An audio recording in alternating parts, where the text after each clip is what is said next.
ते तो मोला भोजन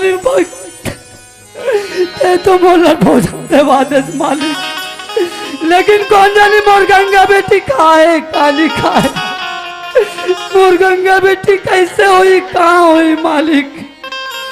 ते तो मोला प्रसाद ल देवा दे भगवान, लेकिन ये प्रसाद ल मैं नहीं खा सकता मालिक। मोर गंगा बेटी बिना मैं एक कौड़ा नहीं खा सको भगवान। हे भगवान, ये तो मोर बाबूजी का आवाज से लगती मालिक, लेकिन नहीं, एक बार जाके और देख लेती भगवान।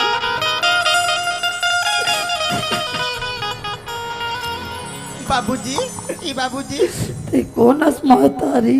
मैं तोर बड़े बेटी गंगा हूँ बाबूजी। गंगा? हाँ बाबू।